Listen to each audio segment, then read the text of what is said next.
Hi, good morning, everyone. I'm Yashwardhan Singh from NASSCOM.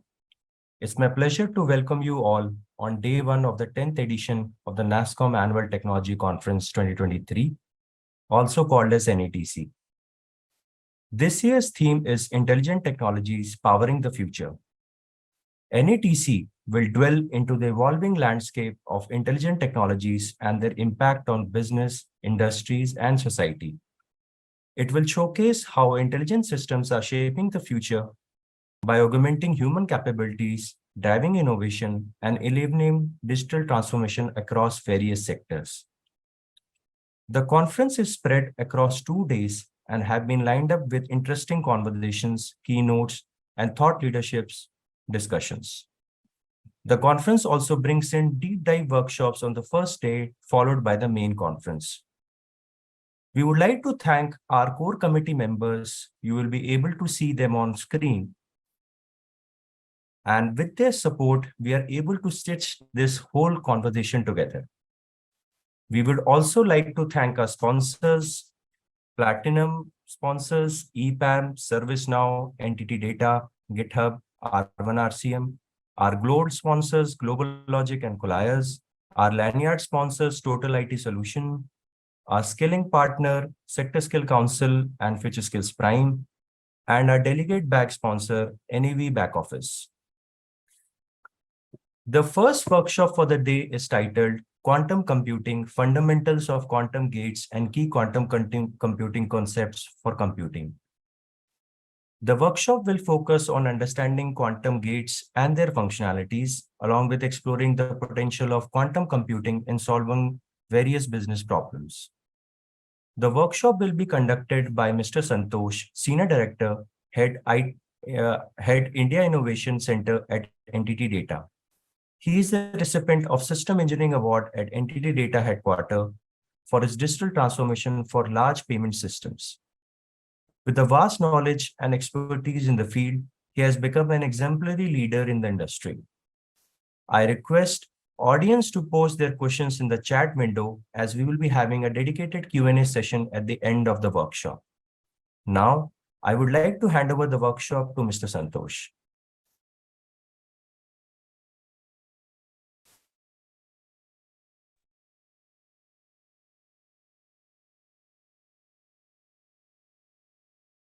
Hello all, good morning. This is Santosh, and today we are going to learn a bit about quantum computing. What's the buzzword about and what's happening in the industry? We'll go a little bit deep into computing aspect of quantum computing and learn about how is that some concepts of physics have been used to solve real world problems. And towards the end, we'll learn about some bits and bytes of quantum computer and how it is different from physical computer. And if time permits, we will also write a piece of code and hello world kind of a thing using quantum computers. So I will be using various aids to get the knowledge in. I would request you to I will be posing some questions such that I get to know that everybody is listening to me and there is no confusion. The reason why I'm saying this is I will lead you to a lot of confusion. So bear with me because this concept itself is a bit confusing. And the questions I ask, please respond to them on the chat. And, we will go from there. So I'll be going back and forth from a presentation to a whiteboard and then back. So,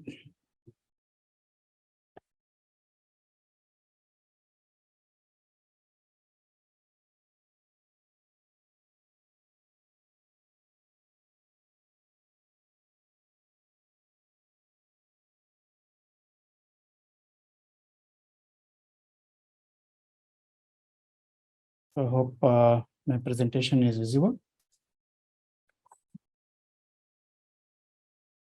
Yeah. So let's dig deep into what's quantum computing.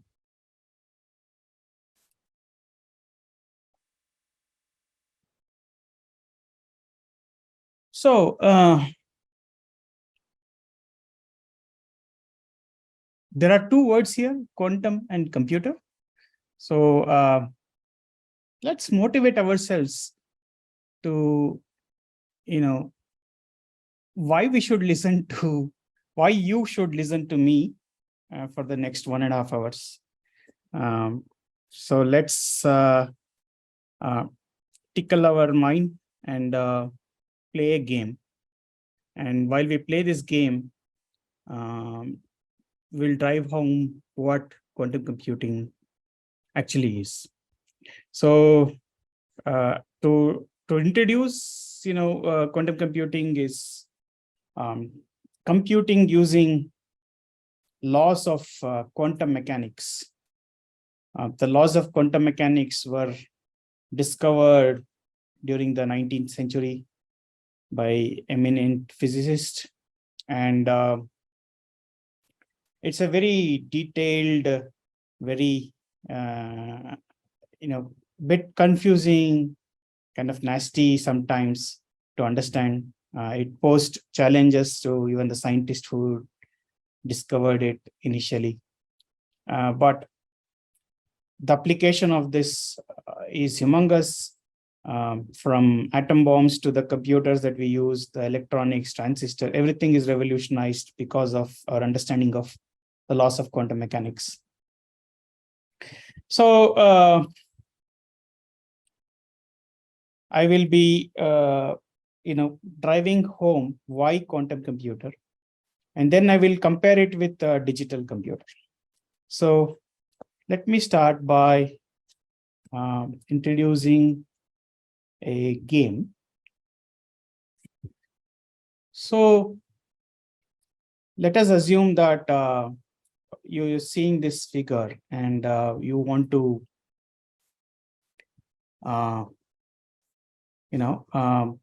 drop a coin into this coin box, or drop a ball into this coin box on the left-hand side. The ball can go either left or right, only two paths. So if I run this simulation, you'll see that the ball is taking different paths. It took path number 1, path number 2, path number 3, and path number 4. So if I draw a histogram, the ball, where do you think the ball will end up most of the time? Most of the times, the ball will end up in 2. Why is that? Because if you see the probability, out of 4 paths, the ball hitting the box 2 is 2 out of 4. That is half, 50% of the time. Then 1/4 is the chance that it will go here and here, right? So just that we figured out some combination, and this is like we are trying to find the number of paths and what happens to the outcome. So be with me. If you see the other simulation, instead of balls, I have used light, and there is a light splitter, kind of a prism placed in a kind of an angle. So when a photon bounces from the top, photon means a particle of light. When it hits the first prism on the top, it splits into 2. And again, it can split. It can take this direction, this direction, etc. So again, assume that there are light detectors here. Okay. So here is a concept which is using ball a physical object. And here is a concept which is using a light ball, which is like a photon. Now, some interesting things about photon. Photon is a quantum particle.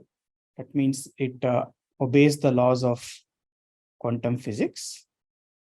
For now, I'm not going to go very detailed into what is quantum physics, etc. It's not under the purview of this presentation. But we will do some mathematics, some aspects. So I will just make it clear that when suppose there are two photons that are coming and hitting here simultaneously, the two photons may join together to become a brighter piece of light, or they may also join to cancel each other. And this is a specialty of electromagnetic waves. So photons can either become bright light or they can become darkness. Okay, so this is another fundamental concept. I want to use these two and take you through this problem on a whiteboard and explain why we should know about quantum computers. So I'm just going to share my whiteboard and we'll do some calculations.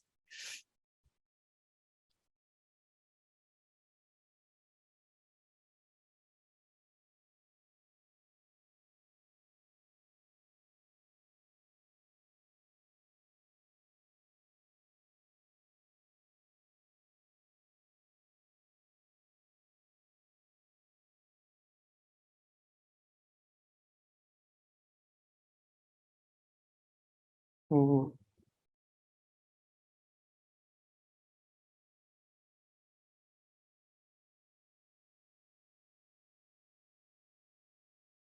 I hope you can see this screen of mine. So what we have is kind of a structure where the light splits. Again, another prism and a collector. Okay. Same thing with the ball. So can we calculate how many paths are there to reach each of the pits such that we can come to know the total probabilities, or basically I want to come to know what are the different combinations. So to know that, I need to know the paths. Also to know whether the photons will combine together to destructively or combine together constructively is an interest. So just be with me. So there is second photon also that also travels, right? So there is photon 1 and photon 2. Now let us count the number of paths. I will just count it. And this is what we do in a classical computer. We count, like the digital computer. So how many paths are there to the bins? So there is one path passing through the left, then one path passing to the left and right, that is 2, 1, 2. Then one path passing completely right, third path, then fourth path. Okay, so there are 4 paths, right? This 4th path is for one photon. Okay, then what about the second photon? Second photon also will traverse 4 paths. What is a different color?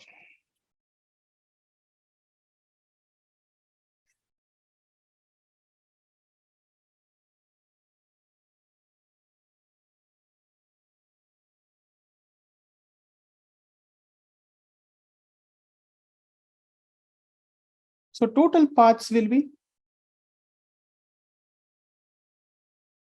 you can keep answering in the chat. This is not a quiz. but I wanted to get that feel that you are listening to me. So how many paths are there for both the photons together to reach the bins where we are collecting the photons or measuring the photons? That will be 4 into 4, which is 16. Yeah. So 16 paths are there.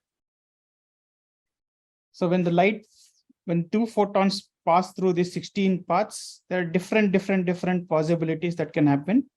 Photons can merge together to become brighter light. Photons can kill each other, cancel. But there are 16 possibilities. So far, so good. Then let me just extend the same problem. This is a different color.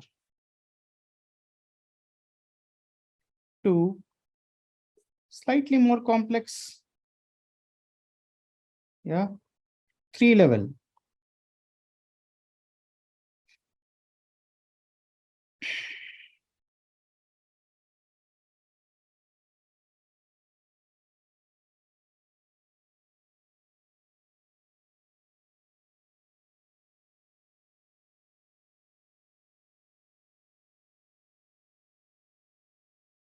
Collectors. Now, when we input 2 photons, don't ask me how we are inputting 2 photons. Assume that we are doing it. It can be 2 balls also.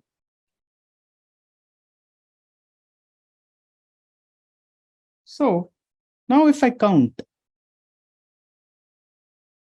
I will keep counting because I'm thinking like a digital computer. Digital computer counts. So there's one path full, second path, right? Third path this way, fourth path this way, fifth path this way, sixth path this way, seventh path this way, and finally 8th path this way. So there are 8 paths for 1 photon. Yeah. So how many paths will be there for 2 photons? 8 into 8, 64 paths. Okay. Now, if I generalize this, I will say if there are 3 stages, there are 2 to the power of 3 paths. And if that n photons, in our case 2 photons, we had to the power of 2. If I make all these things as n, then it is 2 to the power of n whole squared paths to reach the pit. Right? Now let us take, so if you saw that when I counted the probabilities that would the number of paths in a 2-stage versus 3-stage, I took more time to do the 3 stages. Right? Why? Because I'm counting and there are more things to count. Right? I had 64 things to count. I know mathematics, but why should we make computers use mathematics? Is a question, right? Or that is how we think. So let's also think about time it takes to run through each path. If time it takes to run through each path is, when I say it here, I'm assuming that you're calculating this using a digital computer using for loops. Okay. So how many loops we need to do? We need to do 2 to the power of n squared loops. Yeah.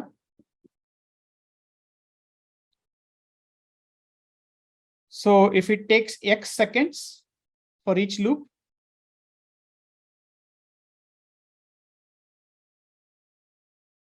how long will it take to complete all the loops? X multiplied by 2 to the power of n squared. So the fun is computers don't like to do this. It takes a lot of time to even compute what is the number of paths. So basically what I'm trying to do explain is the number of paths is say number of combination of doing things. And now coming back to the photons, right? I'm using photons. I'll come back to that figure. In this, photons travel at the speed of light. Assume that the detector here can measure what is coming out. Count the number of, basically I have a counter. It can already count.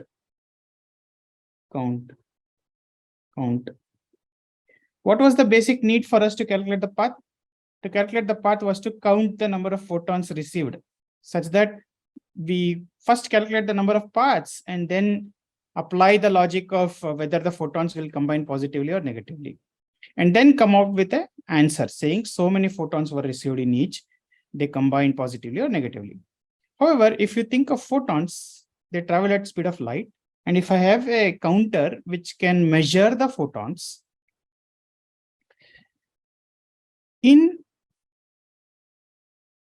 if it takes n seconds to traverse each layer because they all travel at the same speed, all I need is 3n seconds. Do you agree? To calculate the final state.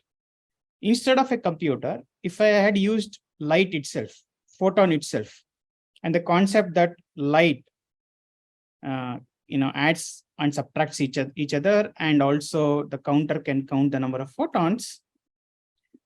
And if I assume that instead of digital computer, I'm going to use a computer which works on light to find the combinations. Within 3n seconds, the counters would give me the answer of what I'm finally asking for, right? How do they combine? I don't need to do the mathematics. Rather, the way digital computers does mathematics would take a lot of time. So if you draw a plot of complexity n, not complexity, basically the number of levels, right? That it hops and the time it takes to calculate. For a digital computer, we find that at 2 to the power of 12, we are already reaching trillions of seconds. So suddenly, as n goes up, the time taken by digital computer will go up. Can anybody guess what would happen if I construct a computer using photons and I use measures that can give me the total count of photons? Yeah. So what we would get is a linear progression. Basically, this is like mx plus c, right? Or in our case, n into t plus some constant, which is some delay. instead of a curve like this, which is not desirable. At 12, after 12, if you increase the time, if you increase the complexity, the digital computers will take forever, even if it is a supercomputer and if it has multi-cores and so on and so forth. This, instead of this 12 being 12, it will be say 1000. Yeah. But nothing compares to what you can achieve using just photons.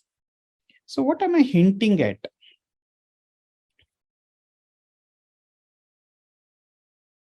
So I'll come back to the slide deck.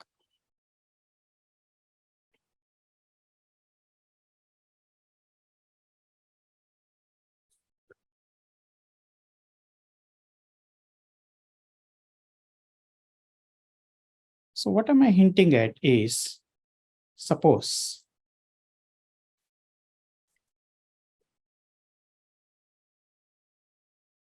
you have a problem, and that problem, you split it into sequential algorithm, execute it step by step by step, you get the result, and it takes whatever time it takes. Lots of time, according to that graph that we plotted. Whereas, if I convert a real world problem into something that can be applied to quantum particles, in this case, light, right? And use quantum computers to solve the problem, it takes very, very less time, significantly less time to solve a very complex problem. As you saw, the small problem that we started off with two steps became complex with 3 steps, becomes extremely complex at 12 steps for a normal Mac PC, can become extremely, extremely complex for a supercomputer at 1000 steps. But 1000 steps is very easy, 1000 photons, very easy to do it on a quantum computer. So that is the motivation of quantum computers. Try to find out real world problems which are like this, combinatorial, finding the combinations. Now let's understand, as we go through, let's understand more use cases where such a thing can be used. So there is a real world problem, which is to find combinations of things. Then we found out that quantum computers quantum computers have an ability to calculate combinations just by measuring lights. Yeah. So it becomes really, really, really fast to do. So my question is quantum computer really a computer? I would say it's not a computer in the sense of computers that we know. So what do we call the computers we know as? I will take you there. So the computers that we know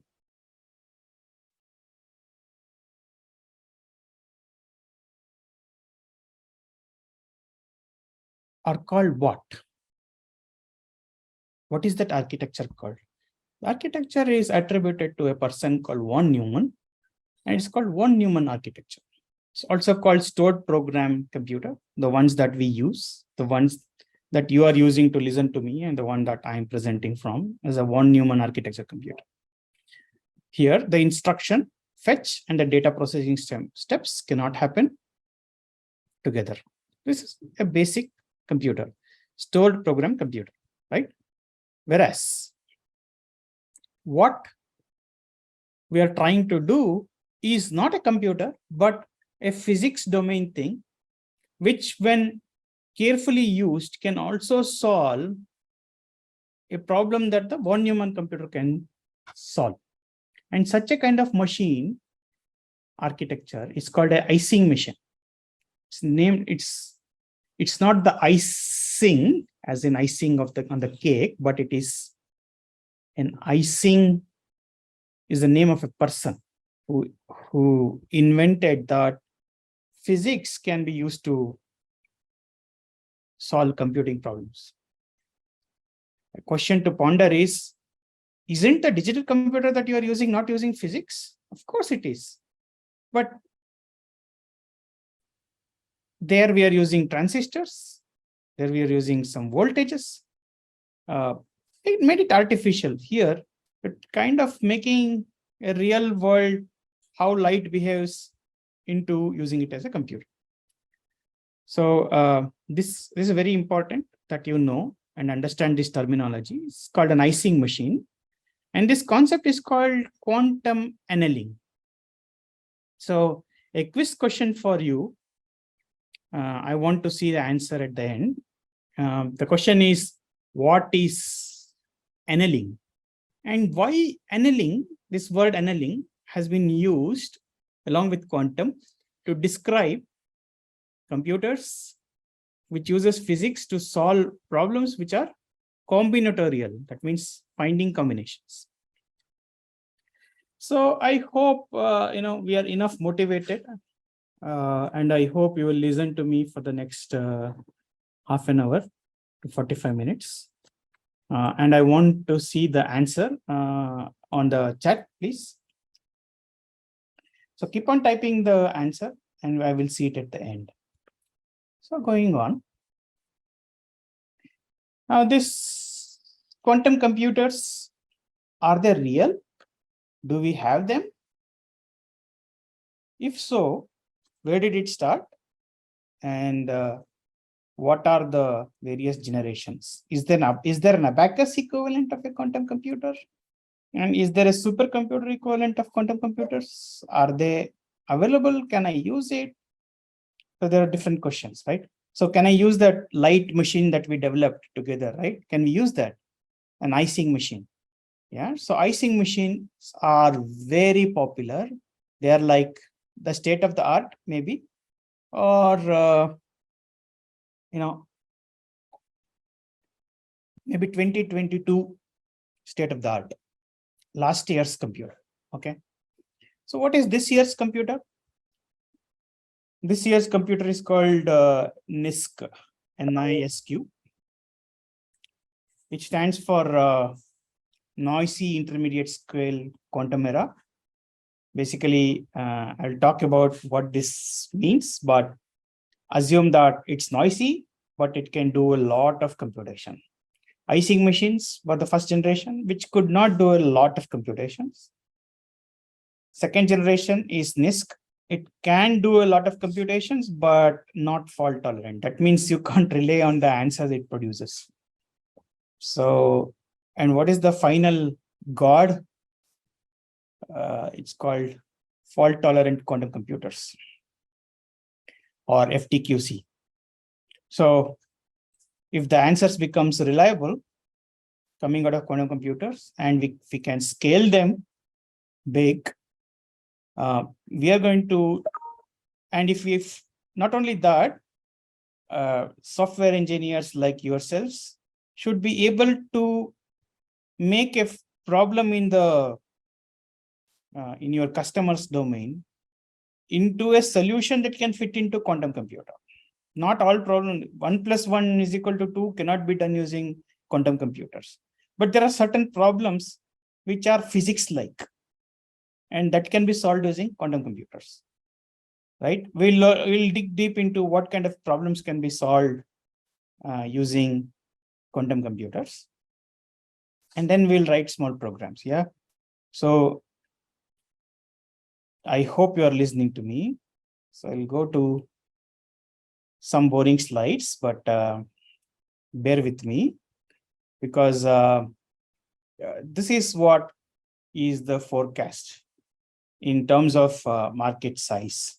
So today, $14 billion worth of revenue could be made. So that is we are in 2023.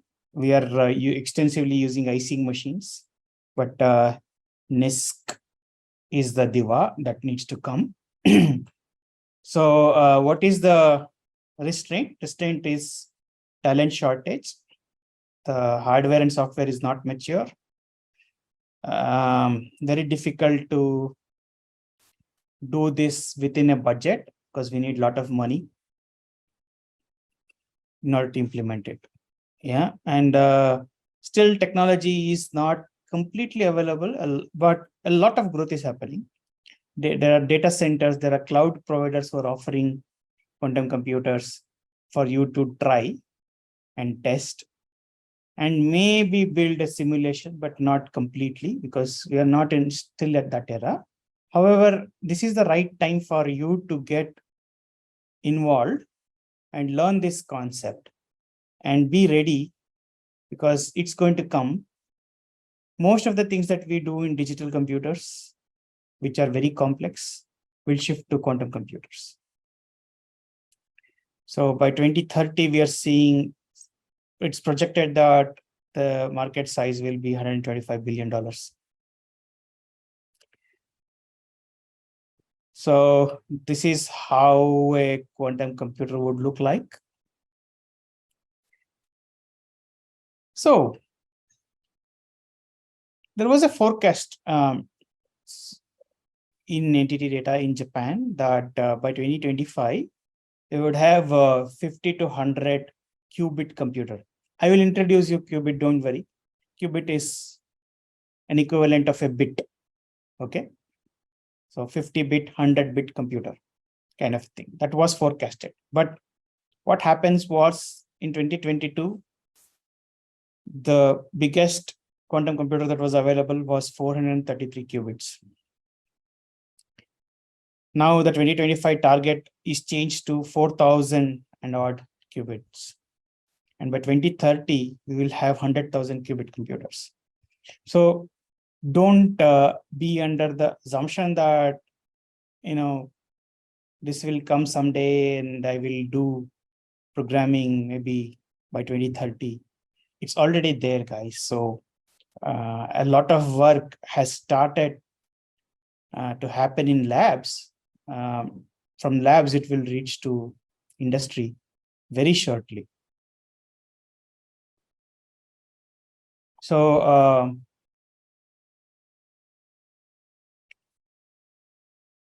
so this is a timeline. How to respond to the changes in technology is very important. So at present, we have small scale optimization.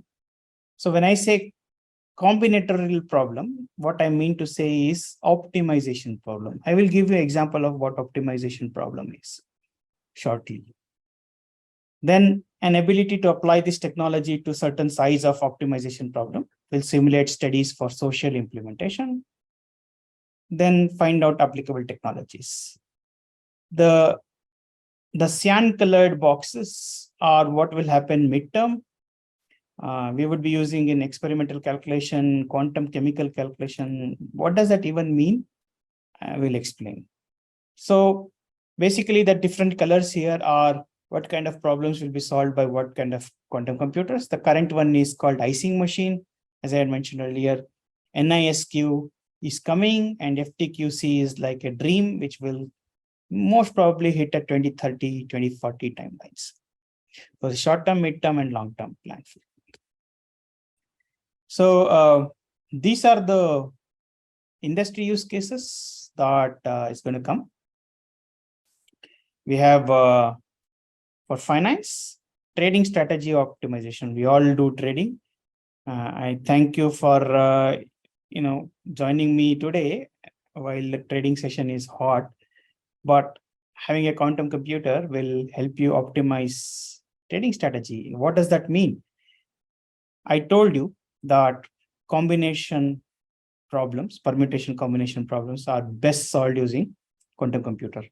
So you have to invest in 10 stocks, how much percentage in what? What's the best strategy?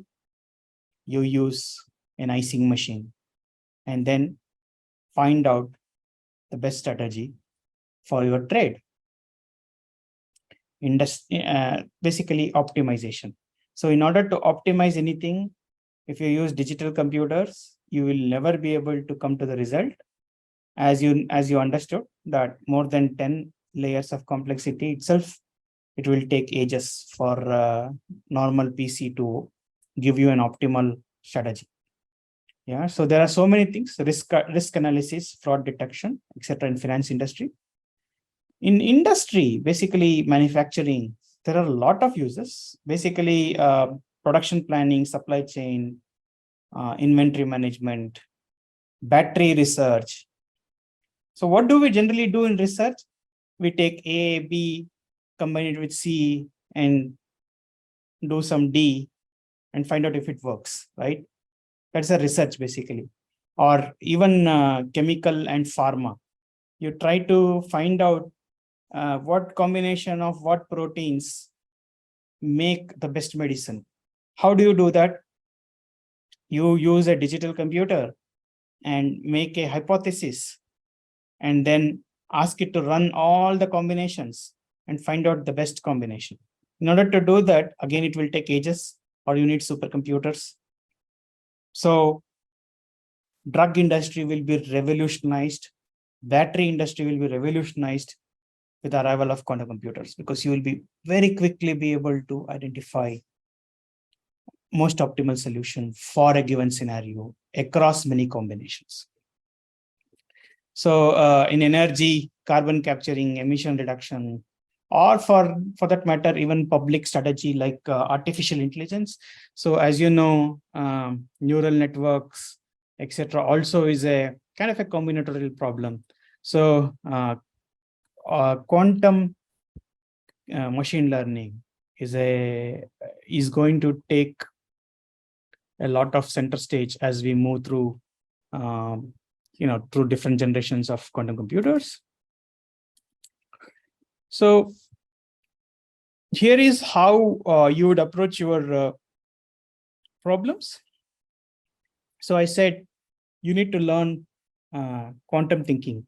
So when I started my career, I started with a book called Thinking in Java, Thinking in C, right? Now is the time for a book, Thinking Quantum. So basically, there are laws of physics, laws of quantum mechanics. How can those be applied to solve a business problem? How can you think in terms of quantum? So that's what you need to do. Get an ideation, build a technology model, proof of concept. Once everything is ready, you take it and make a quantum leap, I would say. So all of our companies will have a quantum lab or quantum experiments that we will be doing in the next few years. Government of India, I hear, has announced a $10 billion investment in quantum computing. They're setting up huge labs in Indian Institute of Technology, Madras, I guess. But a lot of work is happening in this area. So short-term strategy should be just focus on problem solving. Actively use a classical computer. The funny part is the computers that we are using will be called as classical computers. Do you believe it? Like when I started my career in 2000, I was to say open systems and mainframe. Oh, you are lucky you got an open system project. And now people will say, okay, you're lucky you got a quantum computing project. I'm working on a classical computer, right? But to begin everything, we need the classic computer. It will not die. A lot of problems are very well solved using whatever computer that we are using. We'll call that as classical computer. So be alert when I talk about classical computer. So let me take you through some case studies, which was executed in our labs in NTT. This is a fun experiment. The combinations that we tried was to discover, do we need to discover or invent? To invent best tasting wine, best wine having best flavor profile. So, this is the thing that I told about. So there is a problem, physics problem, or sorry, there is a physics concept. Can you apply the physics concept to quantum computing? So we had an apple, banana, orange, and grapes converted into quantum bits. And we did a blending optimization using something called quantum entanglement.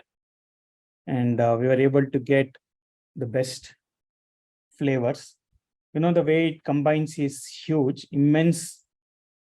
There were 8,000 combinations, and we figured out that the 15 flavors were the best ones for wine. So this kind of a thing can revolutionize any industry if you are able to convert your problem into quantum domain. So here is another problem. It's kind of more complex than the wine tasting problem. This was done in our headquarters, basically Japan. So where there is this a soccer game, a football game, and when you organize these games, initially, everybody will be a kind of relaxed schedule, but then as we go towards the finals, we will have very less breaks, unless you belong to you root for the team that I support. I am from Bangalore, whom I support. So unless it is that team which has a lot of breaks, but the other teams sometimes get less breaks. And this is the best way. We use quantum computers to find out what's the best way to make the teams schedule the matches such that the breaks are optimized and everybody gets good amount of break. Quite a complex problem to solve. We worked with another company called D-Wave, which has a real quantum computer. So now, when the DIVA, the supercomputer equivalent of quantum computer, will come into picture, the kind of use case that will come up will be to use quantum computers for doing reinforcement learning. So where else do we use reinforcement learning? It's a quiz question. So if you know the answer, please type it in the chat window. So when the quantum computers really approach what? The NISQ level, or the noiseless one, we will find that the application of it will be for AI, and the AI done using quantum computers will be much more would say accurate. The chat GPTs will be like almost we can replace every job probably with quantum computers. As you can see, this is training a robotic arm that we are trying to do using reinforcement learning.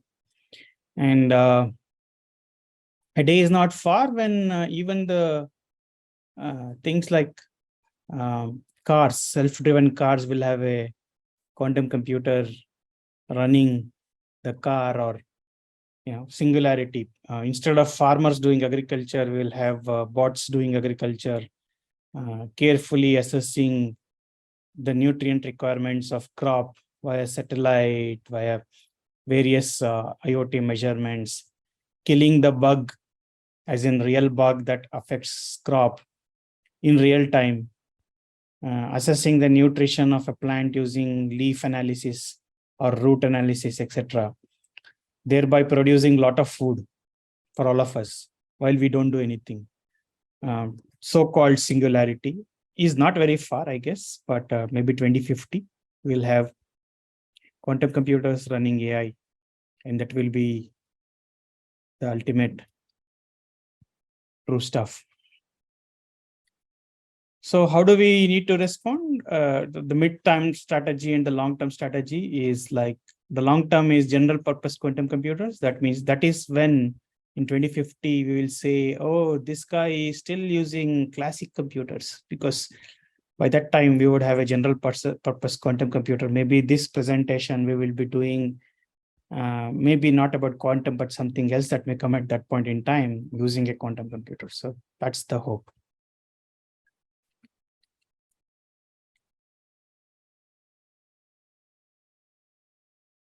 So what's the long-term strategy? Consider quantum-ready solution for strategic software migrations and rollout. So here is another case study that we did with some of our partners. So this is for a client, a famous manufacturing client, BMW.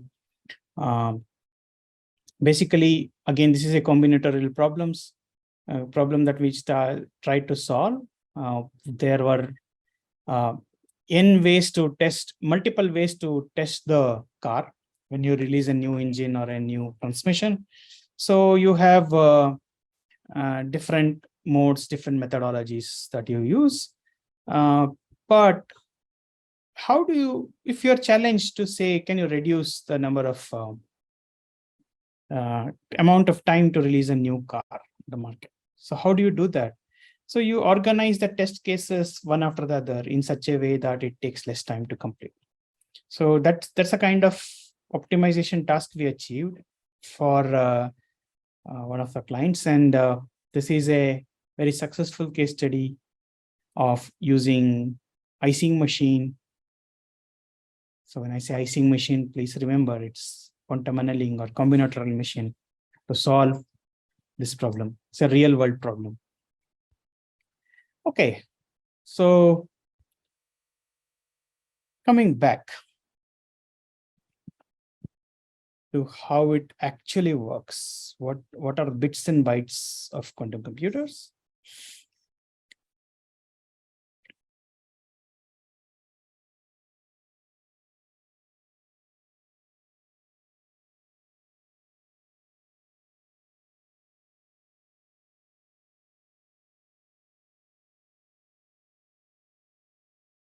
Yeah.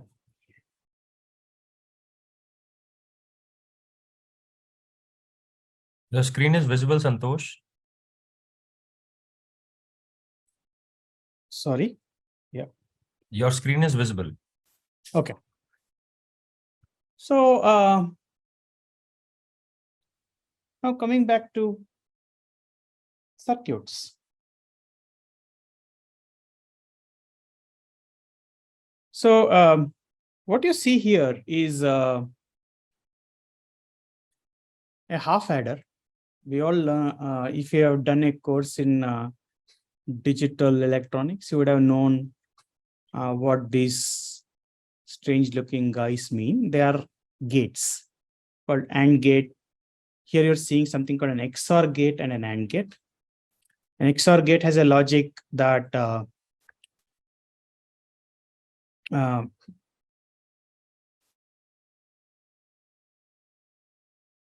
only if the two inputs are on, it will turn on, else it will turn off. Oh, sorry. Only if one of the two inputs are on, it will turn on. But if both are on, it will turn off, or both are off, it will turn off. So if you see the diagram there, 0, 0, answer is 0, 0, 1, answer is 1, 1, 0, answer is 1, 1, 1, answer is 0. So it does not like two ones, or it does not like two zeros. Answer will be 0. So these are basically bits. We all know about this. And what we are trying to achieve here is adding two numbers. So 0 plus 0 is 0. Z is the answer. and C is the carry. You don't carry anything. 0 plus 1 is 1, 1 plus 0 is 1, 1 plus 1 is 2, but we write 2 as 1, 0, right? So there is a carry. The carry is brought by a circuit like this. Now, is such a circuit possible for quantum computers? Are they circuit based? Is the question. In order to know that, we need to know about what constitutes bits for quantum computing. So here on the left-hand side, you see a transistor. In transistor, 0 and 1, which are basically bits of classical computer, are represented by high voltage and low voltage. Similarly, quantum particles exhibit different states. These states are discrete states or quantum states. So an electron has something called a upspin. Don't read too much into the spin because that spin itself is a complex concept, but I just wanted to tell that imagine this is an electron is spinning up, but electron is spinning down. Okay. So if you see an electron is spinning up this time, you will call that as a 0 bit. And if it is spinning like this, we will call that as a 1 bit. Okay. So that is one phenomena we can use. There's one more phenomenon called polarization. So as you know, light is made up of electromagnetic waves. That means electric field wave and magnetic field wave. So suppose the electric field wave is, it is kind of pointing up and propagating in this direction like this. It is polarized in one way. If it is going like a snake, it is polarized in another way.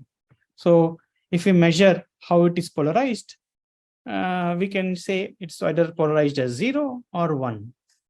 Or I can just have a charged wire, which can be in state 0 and 1. So if the states are 0 and 1, on a quantum particle, we call that bits that information that we can encode in it as called quantum bits. Okay. There is a funny nature about these quantum bits. Okay.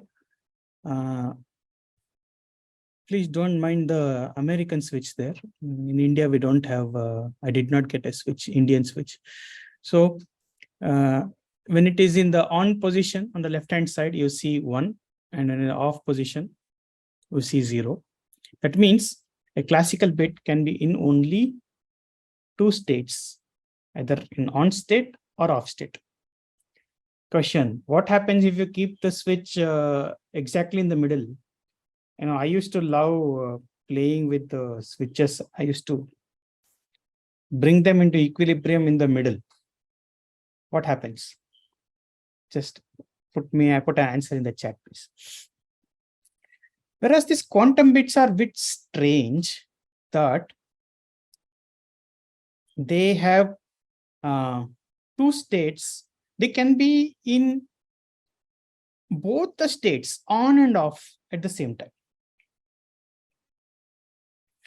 So when you measure it, when you actually go and see what state it is, it will say, oh, I am 0. That is, I'm off. Or it can say, I am on. So it's kind of a stupid thing, right? It's like saying, did you have food? It's like something like this. Okay. I had food, but not full, or something like that. So this kind of thing where I don't have a certainty of telling you whether I'm on or off. In English, I will use I may be on, or I may be off, or I may be both, right? That is the English part.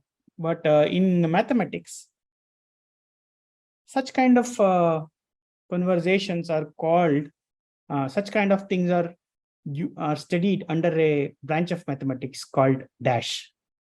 Please answer me in the chat. If you don't answer, I will reveal. It's called probability. So we all have studied probability from our high school. We will use a lot of probability to understand the quantum computers or quantum bit. So if the probability of it being in 0 is higher than the probability of the bit being at 1, then if we measure it, it will quantum bit will have an answer as 0. If the probability of it being in 1 is higher than the probability of it being in 0, then we will measure it as 1. So when we measure, all the probability vanishes. This concept is called superposition. Very important. So key takeaways from today's workshop is these words: icing machine, quantum annealing, qubit, and superposition. Superposition, right? Interesting word. So there is a very nice name. It's called a quantum bit is represented using if you know, this is called as a chi, psi, some people call it as, it's a Greek letter which we use in mathematics. So this represents a qubit. A qubit is a superposition of being in 0 state or being in state 1. The notation that you see here is half a bracket. You see, there's a pipe and an angle bracket here, right? So this notation is called bracket notation. And this 0 and 1 that you're seeing here, they're called as kets or ket vectors. So how do you treat this is, the probability of, I am talking about probability now. So we don't know exactly whether it's 0 or 1, but we can measure it. And if we measure it 100 times, if we know that 99 times it is 0, then this A, or 100% of the time it is 0, then A can be put as 1 and B can be put as 0. Right? And if we, then it is not in superposition. If you know that the state will be 1, then A can be 0, B can be 1. Then we know that it's not superposition. Such kind of states are called computational state of qubit.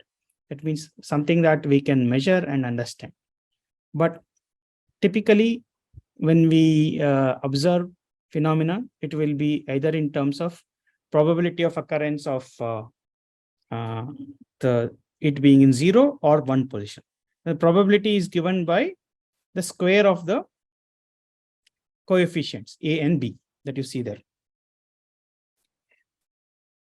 So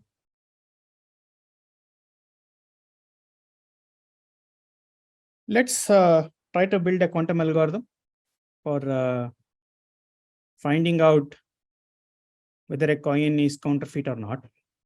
So let's say there is this digital computer. Assume that or a classical computer. In a classical computer, it can input 4 coins, and based on the weight, it can tell which coin is bad or good. Now, can you tell me how many times you have to use this coin checker if it were to be a classical computer to find out which one of them is counterfeit? Is it 1, 2, or 3, or 4? Just type in your answers in the chat window. So the answer is 4, obviously, because we need to test all the coins. So we do first one, then second one, then third one, then fourth one.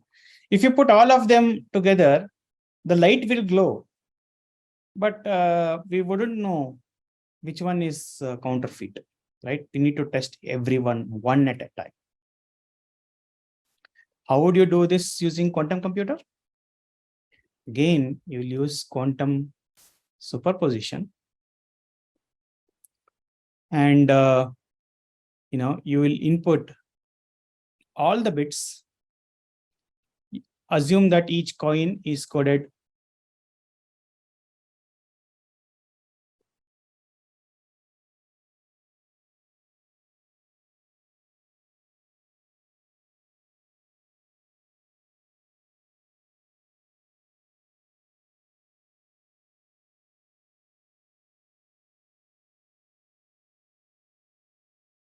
So assume that each coin is encoded with a qubit that we just learned here as a 0 ket, right?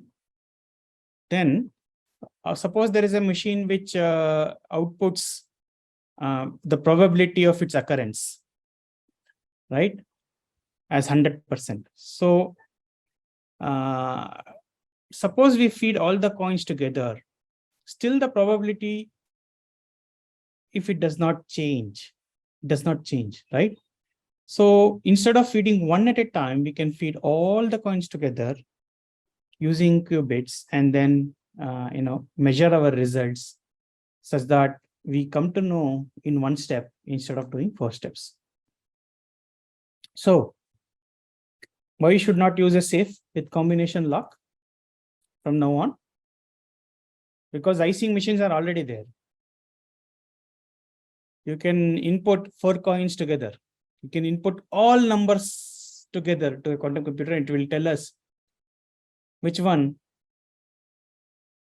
is the right answer. So all my safes are 0, 0, 0, 0. So you will be able to quickly find out the most optimal combination, or you can figure out all combinations together. Now coming to the most important concepts of quantum computing, called quantum gates. We know about AND gate, OR gate, NOR gate, etc. Right? So there is something called quantum gates. The first gate that we will learn today is called Hadamard gate, H. What it does is it takes a poor 0 ket. Yeah. So it is 0. It takes that 0 and converts it into 1 by square root of 2 of 0 and 1 by square root of 2 of 1. What is happening here? And why is this interesting? Can anybody put it on the chat window?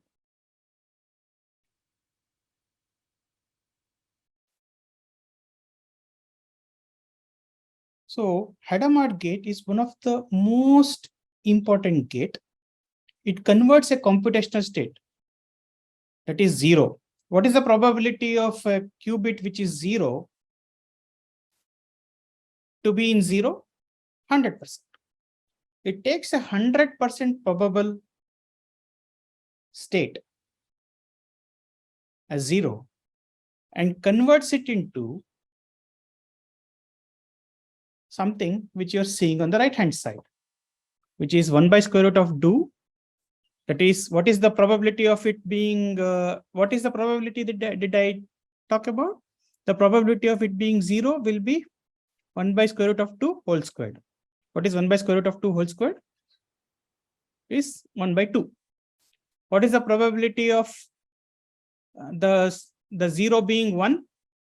Once it passes through the gate, it is 1 by square root of 2 whole squared. So just to make it clear, I will write it here and come back.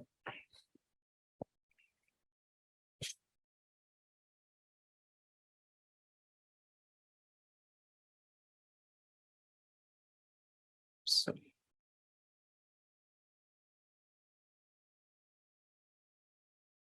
yeah. So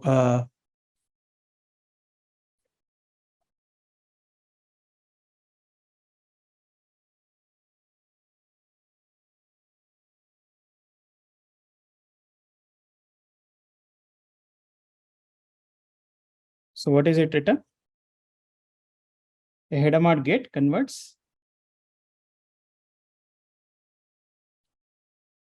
So this get 0, which is a computational state, which is like very good. I love to measure 0. It 2, and it passes through the header mod, converts it into 1 by square root of 2 times it being in 0 state plus 1 by square root of 2 times it being in 1 state. So what is the probability that it is in 0 state? It is 1 by square root of 2 whole squared, which is half. Similarly, same 1 by square root of 2 whole square, which is half. So what is it? What does this gate do? 50-50. So when you pass something that you already know, computational bit 0, that means electron is like this. Through the header mod gate, it will create something like this. When you stop it, it can be in here or it can be here. Can be electron can be facing down spin or up spin. When you stop it, 50-50% probability. So header mod gate is a gate which converts computational state to something called header mod state, or the best example is superposition state.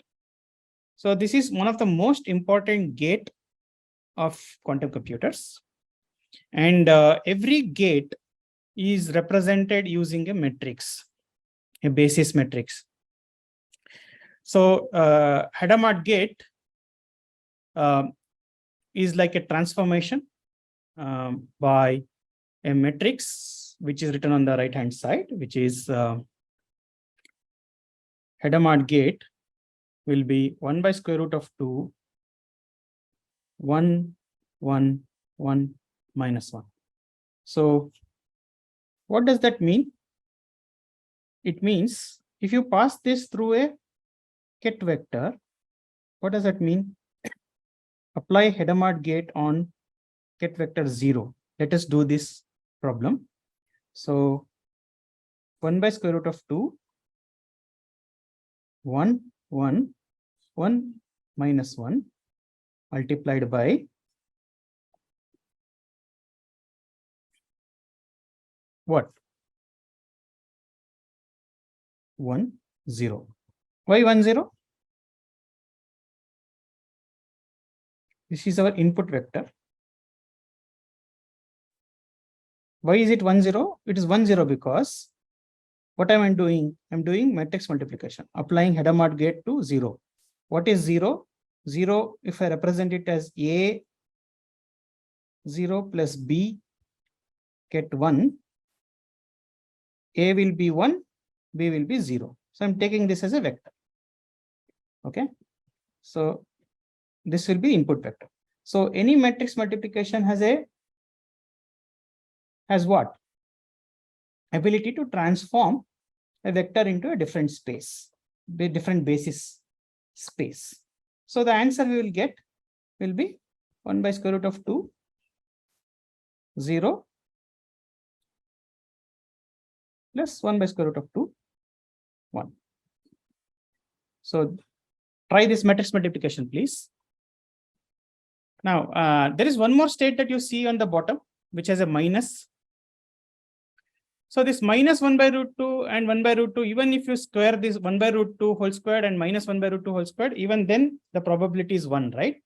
So this is called as a phase shifter. Don't worry too much about what the phase shift is. We will learn about phase shifts later, but it is not changing the probability as such. It is just changing something called as a phase. So let us, I will not go too deep into quantum physics. I had promised you. So will further go. So just remember this, mathematically, applying a quantum gate is equivalent to doing a matrix multiplication on computational states. So there is one more gate called identity gate. I basically does not do anything. Okay. Does not do anything.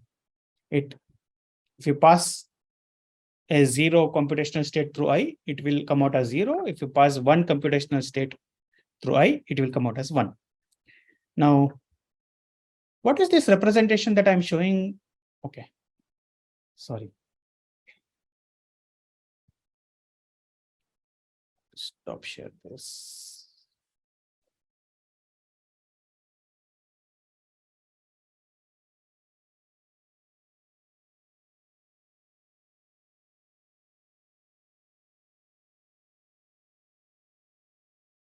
So we learned about Hadamard gate, H gate. Now learning about identity gate. Identity gate does not do anything. It just converts. It keeps it as is. So is there a use of that? We'll come to know. So I have a quiz. What is the identity matrix? Identity gate when it is applied to a ket by state minus. What is a ket of minus state? I'll just explain, because this is one more important.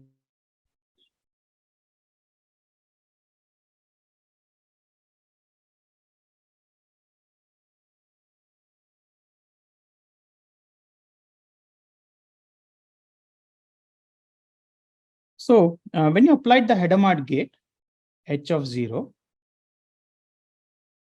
you get half 0 plus half 1, or you get half 0 minus half 1, correct? That is H of ket 1. Now this representation itself has a special representation called ket plus. Okay, a superposition, a uniform superposition. Why is uniform? Because the probabilities are uniform. Uniform superposition with a plus face is called as plus ket, and there is one more. So this is called as a minus ket. Stop sharing.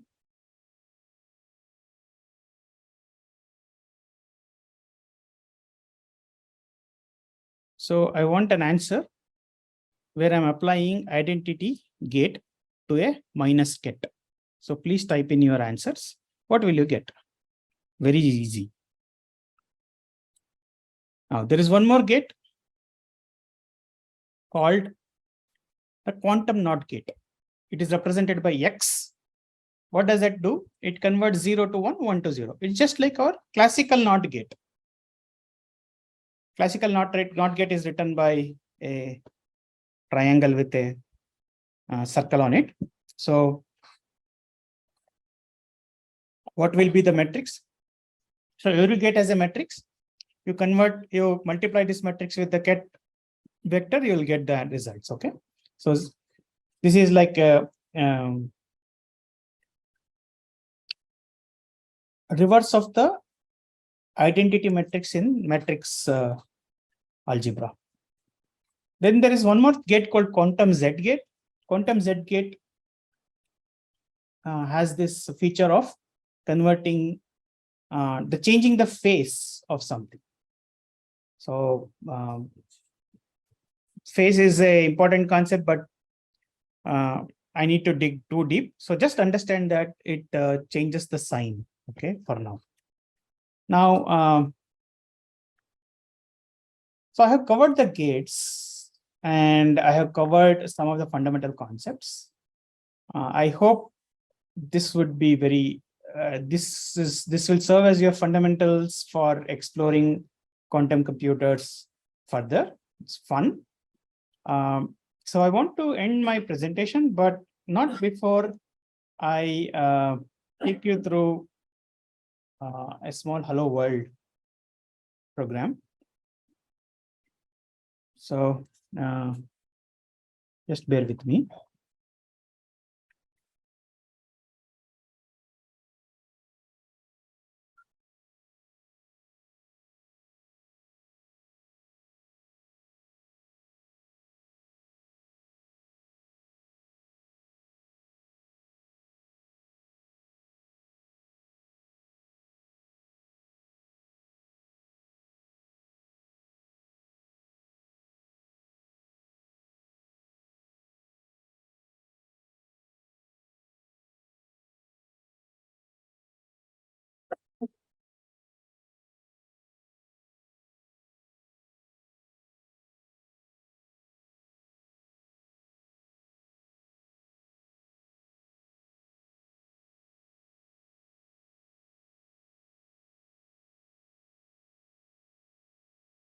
I hope you can see my screen. I have got a browser. Yes, Santosh. Yeah. A quick time check as well. Yeah, it's almost done. So this is a quantum computing simulator. Hello world. Guys, you can try this out. This is free of cost. Just have your Azure account, invoke Azure Quantum, and then there are sample notebooks. I will just take you through the important part. So there are some code level stuff you need to do, etc. Don't worry too much. Here, select the simulator because it also has physical computers. Physical quantum computers will be expensive, so we don't want it right now, right? So second. So here is the main program. I use a qubit. Okay, I instantiated a qubit. I applied a H. H is what? The Hadamard gate. And then I'm returning M. M is what? M is a measurement gate. That means it measures. So when you apply H gate, what happens to 0? 0 becomes 1 by square root 0 and 1 by square root half. That means there is a 50% chance of it being in 0 or 50% chance of it being in 1. So when you measure it, what will you get? You will get either 0 or 1. So when we run this program and we submit this to a quantum computing simulator, IonQ simulator, there is one more thing when you submit. If you submit it for one shot, you will get either 0 as one or the answer. I'm trying it 100 times. When you try 100 times, if it has 50% probability, it's like coin toss. Yeah, you're tossing a coin 100 times. So you'll either get heads or tails. That's what the Hadamard gate does. Now, Hadamard gate will show this probability here. So when I run this, you will get this kind of a result. So please try this. It's free of charge. Be careful not to select the real quantum computers. There are some 23-bit and 11-bit quantum computers. There is a 29-qubit simulator. That's what we are using. It's free of cost, as you can see. So do try, and good luck with your quantum computing journey. So with saying that, we'll go to questions. Thanks for your patience today. And I will be around in the conference tomorrow. So reach out to me if you have any questions, or we can do a deeper discussion. Sure. Thank you. So thanks, Santosh. I think because of the paucity of time, we can skip these questions. Maybe you can answer them one-on-one later on. So first of all, I would like to thank you, Santosh, for this illuminating experience and the session for all of us. We would like all the attendees, thank you to attend this workshop. Up next, we have a workshop on generative AI by Ms. Sarika Pal, VP and Head of AI ML Deployments at EXL Services, and Ms. Gandhali Samant, Director Customer Success, Azure Data and AI at Microsoft. We are looking forward to seeing you at the workshop as well. Thank you once again for attending this workshop. Thank you very much. I will be around in the conference tomorrow. Please come and see me. Thank you. Bye. Sure. Thank you, Santosh.